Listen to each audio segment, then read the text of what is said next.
Probando. 1, 2.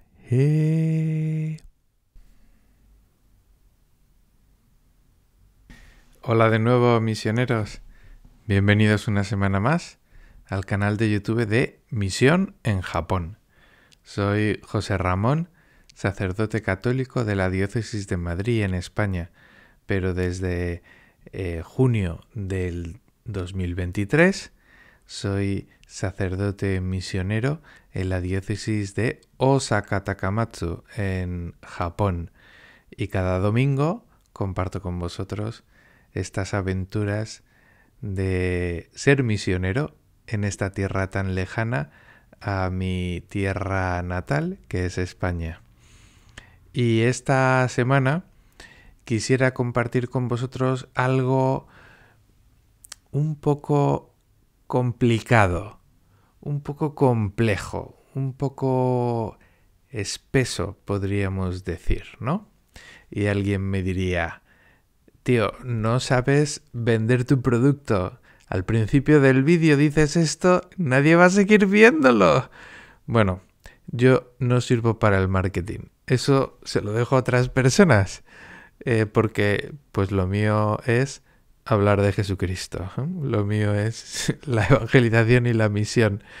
Entonces, esto que es complicado, complejo, voy a intentar explicarlo de una manera un tanto sencilla para que os pueda ayudar, quizá, o iluminar en lo que vosotros vais viviendo en vuestra misión del día a día.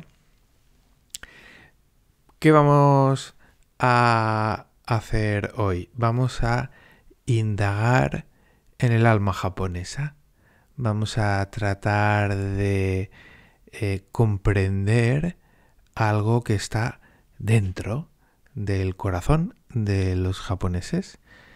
Una nota que es muy importante para la evangelización. Vamos a tratar de comprender cómo es la mentalidad japonesa. La mentalidad japonesa se refiere a la manera de pensar, al conjunto de pensamientos que uno tiene, a esa configuración mental o los esquemas mentales a través de los cuales uno interpreta la realidad que vive, lo que escucha, lo que ve a su alrededor, ¿no? Y esto es muy importante. A veces ni siquiera somos conscientes de esto que nos acompaña y que está presente en nuestra alma y que de alguna manera marca nuestra manera de ser, nuestra manera de vivir. Esto es importante. ¿Cómo se conoce la mentalidad? La mentalidad, pues fundamentalmente yo creo que a través de dos caminos que son esenciales, los dos. Uno es el trato con la gente, hablar con la gente, conocerles, saber cuáles son sus deseos y sus anhelos, cómo perciben lo que sucede a su alrededor, cómo juzgan la realidad y los acontecimientos. Aquí en este campo quizá yo de momento no puedo profundizar mucho, sobre todo por el límite que supone para mí el no hablar bien japonés y el conocer poca gente. Pero espero que conforme vaya mejorando en el nivel mi nivel de japonés, pueda ir teniendo más trato con la gente y así conocer más en profundidad esta mentalidad, ¿no?, que marca el alma japonesa. Y otro camino también muy importante para conocer la mentalidad, que es de lo que vamos a hablar en el vídeo de hoy, es a través de la cultura. Y dentro de la cultura, pues es muy importante la historia y los acontecimientos históricos. Y otra cosa también muy importante es el idioma, porque el idioma es reflejo también de la mentalidad, de la manera de pensar, de los esquemas mentales que uno tiene, ¿no? Así que vamos a indagar en estas dos cosas. Pero antes de meternos en profundidad con lo que es el alma japonesa, vamos a empezar más de manera general, ¿no? Vamos a referirnos al mundo entero, o quizá vamos a empezar por lo que mejor conozco, que es España, ¿no? Y vamos a ver que hay algo que es común a todos, un pensamiento que alguna vez todos tenemos, ¿no?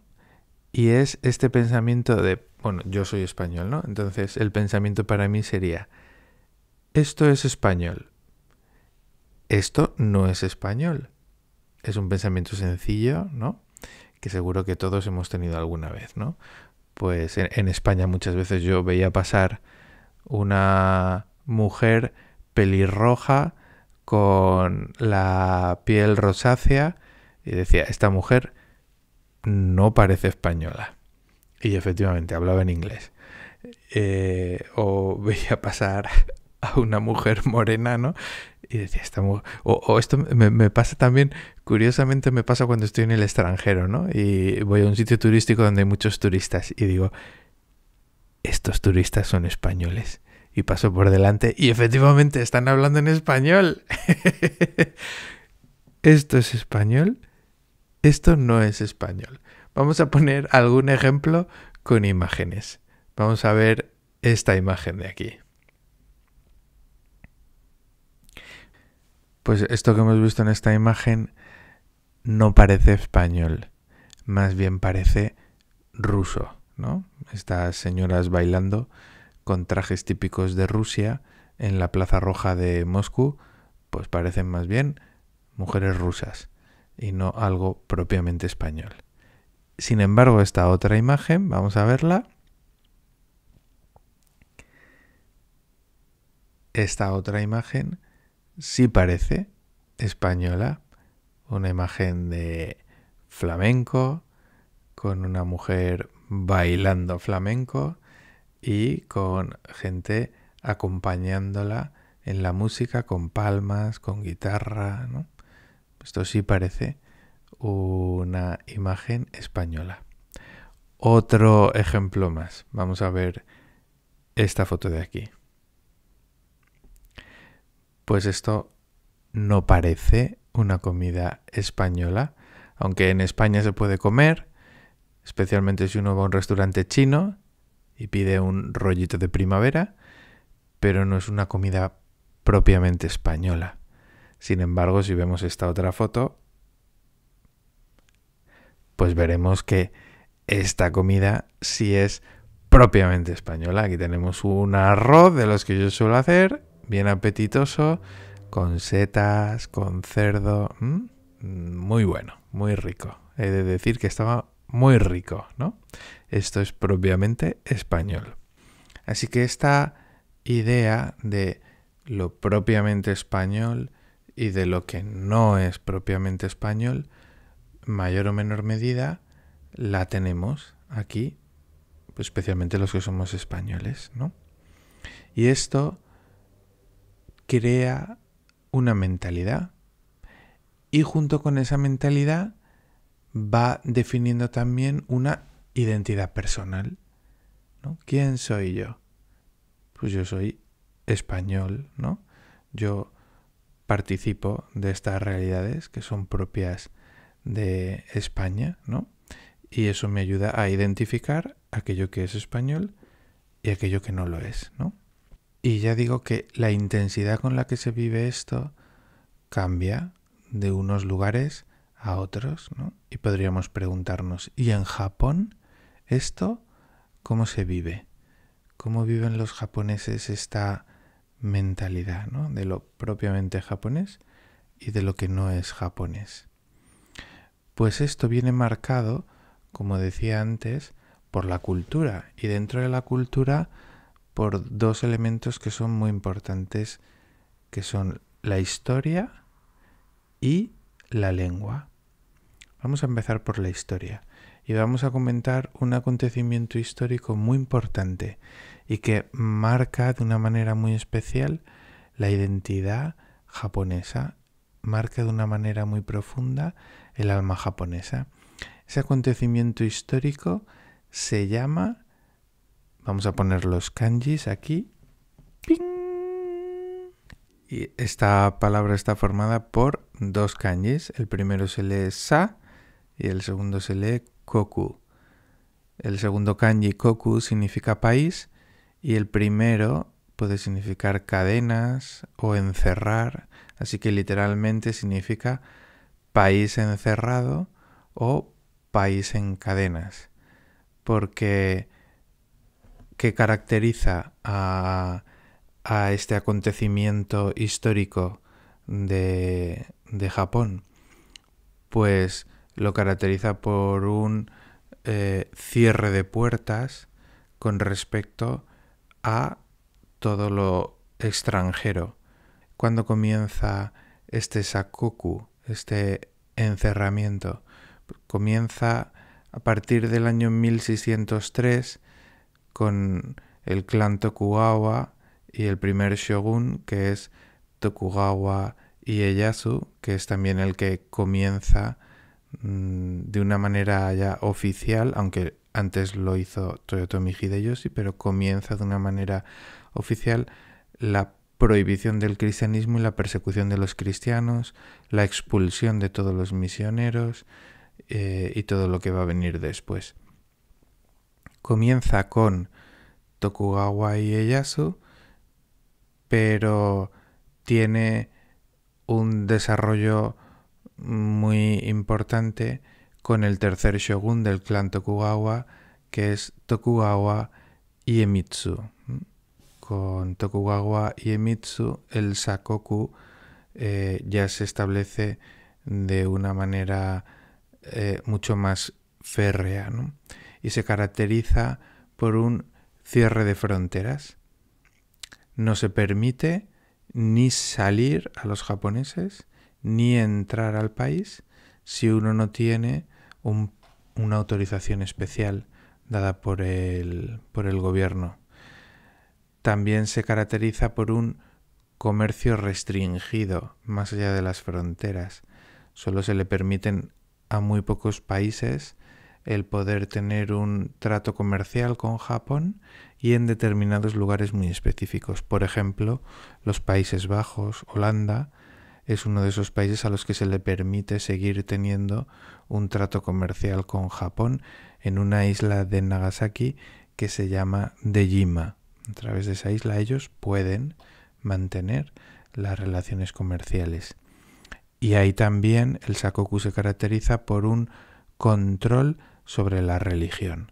Como decía antes, se prohíbe el cristianismo y se persigue para expulsar a los misioneros extranjeros, pero también para expulsar a los cristianos japoneses, ¿no? También.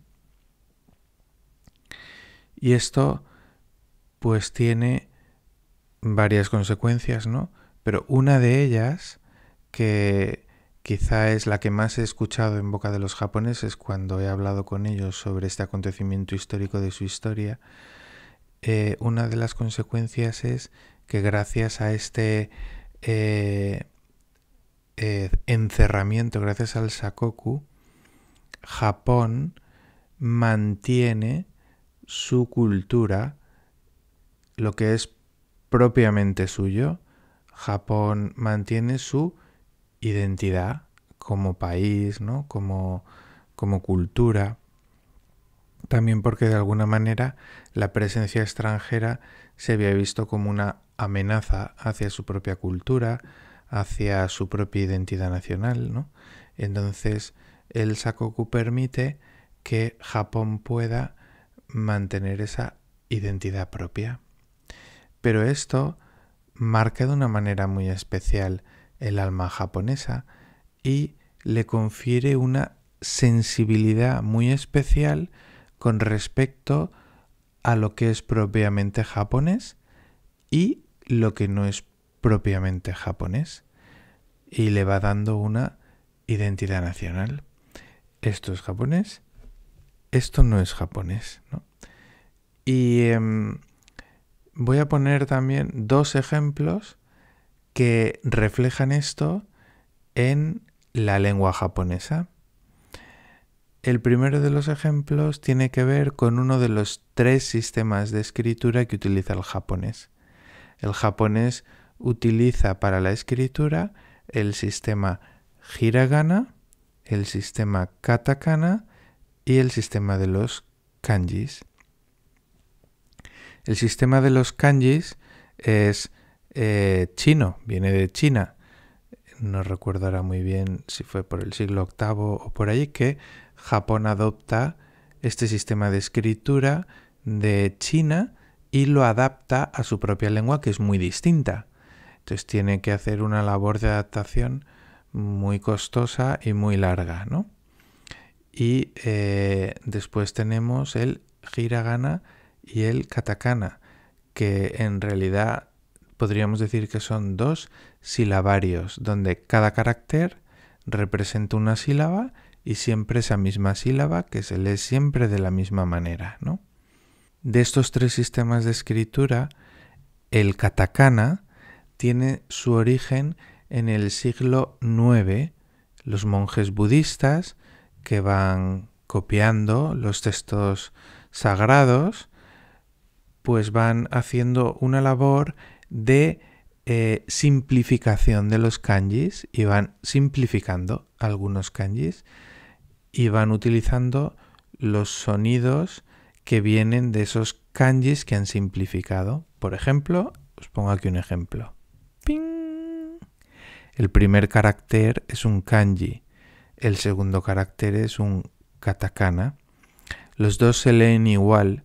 La lectura de estos 2 caracteres es K. El kanji se lee K y el katakana se lee K. Así que esta labor hicieron de ir simplificando los kanjis para obtener de ahí un silabario. Y de esa manera tienen este sistema de escritura que es el katakana.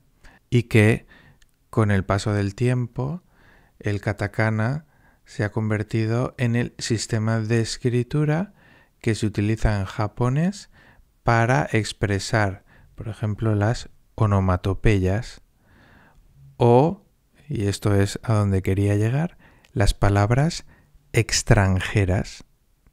Todo lo extranjero, los extranjerismos en japonés se escriben con katakana. El japonés tiene muchos anglicismos, sobre todo se debe a la influencia de Estados Unidos después de la Segunda Guerra Mundial, pero también se debe a día de hoy a que Estados Unidos ejerce una influencia muy grande a nivel mundial. También pasa en español, que hay muchos anglicismos por esa influencia también de Estados Unidos, ¿no? Pues el japonés tiene también muchas palabras tomadas del inglés. Esas palabras se escriben con katakana. Vamos a poneros un ejemplo para que lo veáis. Esta frase de aquí. ¡Ping! Esta frase de aquí se lee Watashi wa Jose desu, que traducido significa yo soy José. Yo soy José. Yo soy José. Entonces, el primer carácter de esta frase es un kanji y se lee Watashi. Significaría yo. El segundo carácter es hiragana y como es hiragana, el hiragana es un silabario, cada carácter es una sílaba y siempre la misma sílaba. Y esa sílaba en principio se lee ja, pero también por una serie de acontecimientos históricos complejos que se mantienen a día de hoy, en vez de leerse ja, se lee wa. Entonces, watashi wa. Y después hay 2 caracteres. El primero es ho y el segundo es se. Y como habréis podido intuir, aunque no sepáis japonés, José significa en español José. Es mi nombre, pero mi nombre no es japonés. Mi nombre es, español y viene del hebreo, ¿no? Entonces, como es extranjero, se escribe con katakana. Por eso, se, esos 2 caracteres son katakana, porque es una palabra extranjera. Y luego el siguiente carácter es un hiragana, de, y el último carácter es otro hiragana, su, de, su, que se lee des. La U normalmente, cuando va al final, en la pronunciación esto depende también del lugar del Japón en el que uno esté, pero normalmente suele tender a desaparecer, ¿no? Por eso no se dice desu, sino que se dice des. Watashi wa hosei desu. Pues aquí tenéis un ejemplo en el que veis cómo la lengua japonesa utiliza el katakana para todo aquello que es extranjero y luego tiene el hiragana y los kanjis para lo que es propiamente japonés. Así que como veis en el japonés tenemos esta mentalidad, ¿no? Por eso digo que la lengua es un reflejo de la mentalidad del alma japonesa. Esto es propiamente japonés, hiragana y kanji. Esto no es japonés, utilizamos otro sistema de escritura, el katakana. Así que este es un ejemplo. El segundo ejemplo, que es muy curioso, es dos kanjis que he estudiado en japonés, que son estos dos kanjis de aquí. ¡Ping! El primer kanji se lee wa y el segundo kanji se lee yo. ¿Y qué significa cada uno? Pues wa es el kanji que se utiliza para referirse a lo propiamente japonés. Y yo es el kanji que se utiliza para referirse a lo que no es japonés, a lo que viene de fuera. Voy a explicaros lo del kanji de yo, el segundo, porque es curioso, es gracioso. Ese kanji, veis que al principio tiene pim, pim, pim, tiene como 3 trazos pequeñitos a vuestra izquierda, tiene 3 trazos pequeñitos. Esos 3 trazos pequeñitos significan agua. Japón es una isla, está rodeada por agua, ¿no? Así que esos tres trazos significan agua. Y lo que hay a la derecha de esos 3 trazos, ¿no? Que son 2 rayitas arriba y luego 3 rayitas horizontales y una rayita hacia abajo, eso, sin los 3 trazos de la izquierda, eso significa cordero. Entonces, esa imagen es el cordero que está más allá del agua. ¿Por qué? Porque el cordero no es un animal propiamente japonés. El cordero, como otros animales, es importado a Japón en un momento de la historia, pero no es un animal propiamente japonés.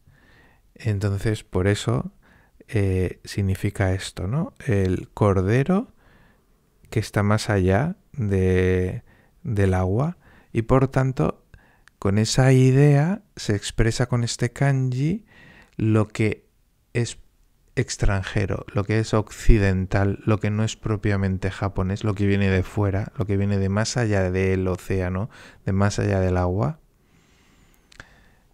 Y luego tenemos el primer kanji que es wa y que se refiere a lo propiamente japonés. Voy a poneros varios ejemplos de varias palabras, porque estos kanjis luego se juntan con otros kanjis para hacer palabras. Vamos a poner el primer ejemplo. El primer ejemplo es de la palabra wa shoku, yo shoku. Vamos a poner los kanjis aquí. ¡Ting! Los primeros kanjis de las dos palabras ya los sabéis. Wa y yo. Lo que es japonés, lo que no es japonés, lo que es occidental, lo que viene de más allá del océano. Y el segundo kanji es el kanji que representa comer o comida, ¿no? Entonces, juntos se refieren a la comida propiamente japonesa y la comida que no es japonesa. Vamos a verlo con 2 imágenes. En esta imagen veis una comida que es propiamente japonesa. En esa comida pues se tienen varios platos. Normalmente a la izquierda suele haber un bol de arroz blanco cocido y está a la izquierda porque con la mano izquierda se coge. Según las normas de educación japonesa, no es de mala educación coger el bol de arroz y traérselo a la boca y con los palillos comerse el arroz, ¿no? Por eso está a la izquierda. Luego a la derecha suele estar la sopa de miso, también conocido como misoshiro, y en el centro el plato principal, podríamos decir, o carne, pescado, o con verduras, ¿no? Esto es una comida propiamente japonesa, wa shoku. Y por otro lado tenemos yo shoku, una comida que no es propiamente japonesa. Vamos a ver un ejemplo muy conocido. Aquí tenemos una hamburguesa. Pues la hamburguesa no es wa shoku. La hamburguesa es yo shoku. No es propiamente japonesa, sino que es de fuera de Japón, ¿no? Aunque en Japón también hay McDonald's y uno se puede comer una hamburguesa y comprarla en el supermercado, pero no es una comida propiamente japonesa. Otro ejemplo es el de la ropa. Aquí tenemos los kanjis. ¡Ping! Y se leen así. Wa fuku, yo fuku. La ropa propiamente japonesa y la ropa propiamente occidental, que no es japonesa. Vamos a ver también unas imágenes. Pues aquí en esta imagen veis una ropa que es propiamente japonesa. Algo que es mundialmente conocido, el kimono, propiamente japonés, aunque hay también un modo de vestir más propio de la mujer, que es propiamente japonés, que no tiene que ver con las series de anime, sino más bien con faldas largas y con camisas o camisetas de manga larga, ¿no? Es propiamente japonés, ¿no? Y frente a esto está la ropa occidental, que no es propiamente japonesa. Y el tercer ejemplo que os quiero poner es este de aquí. ¡Ping! Estos kanjis se leen wa shitsu, yo shitsu. Shitsu significa habitación. Así que esto es una habitación propiamente japonesa y una habitación occidental, no propiamente japonesa, ¿no? Vamos a ver un ejemplo. Pues aquí tenéis un ejemplo de una habitación propiamente japonesa, un tatami, donde se entra descalzo, donde uno se sienta de una manera especial en el suelo, propia también de los japoneses, que tiene hasta su propio verbo para expresar cómo sentarse, y que tiene luego los biombos, ¿no? Con papel, como ventanas. Una habitación propiamente japonesa, wa shitsu, frente a una habitación propiamente occidental, como esta que veis aquí en la imagen. Y he encontrado también un uso muy curioso de el kanji de yo. Es tan curioso que se lo he enseñado a algún japonés y no conoce este uso de los kanjis. Quizá porque es antiguo o quizá porque se ha dejado de usar y se ha empezado a usar la palabra que viene del inglés y que se escribe con katakana, ¿no?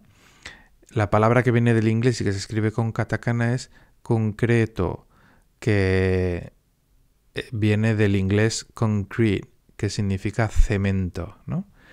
Y encontré en japonés esta palabra, ¡ping! El primer kanji, ya lo sabéis, el primer kanji se lee yo, que significa algo que no es propiamente japonés, que viene de fuera. Y el segundo kanji, esto es lo curioso, el segundo kanji se lee hai y significa ceniza. Así que sería yo hai. Y el significado sería la ceniza que viene de Occidente, la ceniza que viene más allá del océano. ¿Por qué? Porque el cemento, pues si uno lo coge en la mano, parece ceniza, ¿no? Entonces, esta es la manera de expresar el cemento, ¿no? La ceniza de Occidente, que viene de más allá del océano, ¿no? Es simplemente una curiosidad. Pero esto es para que os deis cuenta de cómo la mentalidad japonesa, el alma japonesa, está marcada por esta manera de pensar, ¿no? De lo propiamente japonés y de aquello que no es japonés, ¿no? Y tienen también como grabado a fuego en su alma la importancia de cuidar, de mantener y de transmitir su tradición, sus costumbres, su manera de hacer, ¿no? Y me parece algo bello, me parece algo verdaderamente precioso y loable, algo muy bueno. Pero tengo que decir también que esto puede ser un obstáculo para la evangelización. ¿Por qué puede ser un obstáculo para la evangelización? Porque esta mentalidad puede traer consigo un prejuicio. ¿Cuál es ese prejuicio? Pues el prejuicio es el siguiente. El cristianismo no es japonés. El cristianismo viene de Europa. Yo no es propiamente japonés.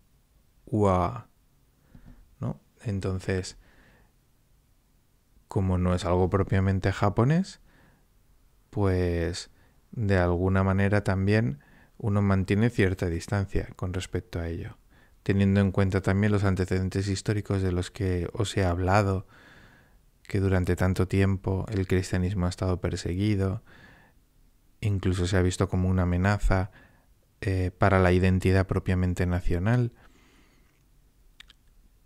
Pues claro, eso tiene su influencia también en el alma japonesa.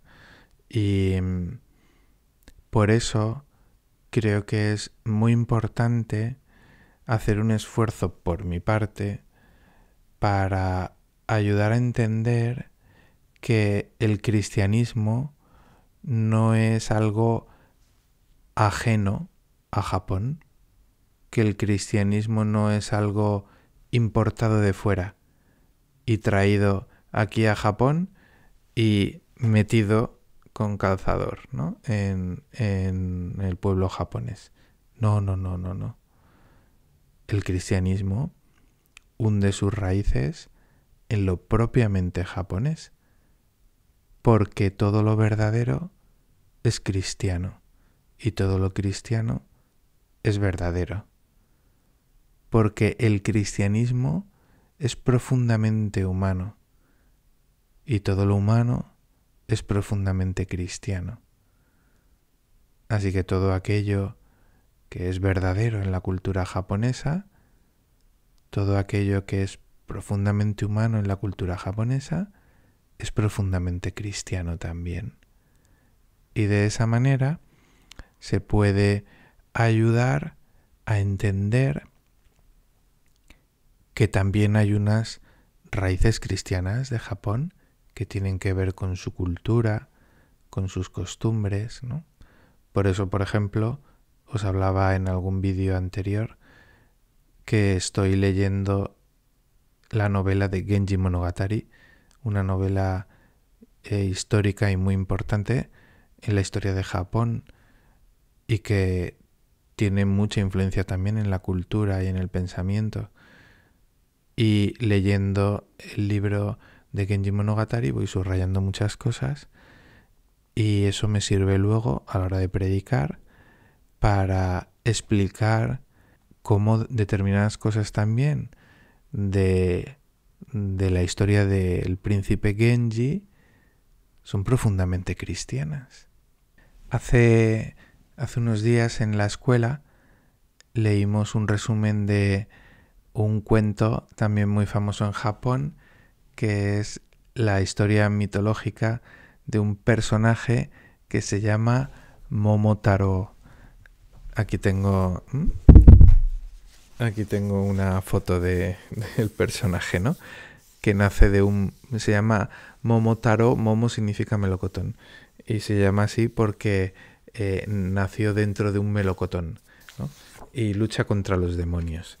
Entonces, claro, yo veo eso, yo escucho esta historia, ¿no? Y digo, mira, esto es propio de la cultura japonesa. Los japoneses conocen esta historia, incluso los niños, ¿no? Que hay adaptaciones para niños de esta historia.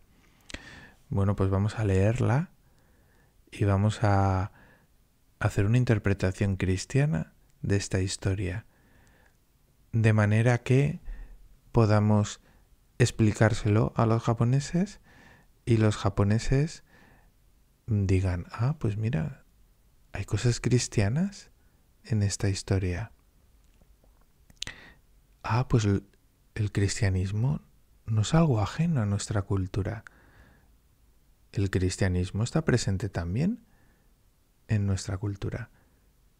Se puede hablar de unas raíces cristianas de Japón. No es yo, sino que realmente wow. Y cuando se siente como algo propio, también se acoge con un corazón más abierto. Y sobre todo, pues al final lo que más ayuda quizá no es tanto este discurso complejo, ¿no? que puedo compartir con vosotros, sino sobre todo la cercanía, el cariño, la paciencia, la dedicación, ¿no? El buen humor. Esto realmente abre el corazón para acoger el anuncio del Evangelio. Bueno, pues como os había prometido al principio del vídeo, este ha sido especialmente complejo y espeso, ¿no? Os pido disculpas. Intentaré la semana que viene hacer algo más liviano, algo más sencillo. Un fuerte abrazo y hasta la semana que viene, misioneros.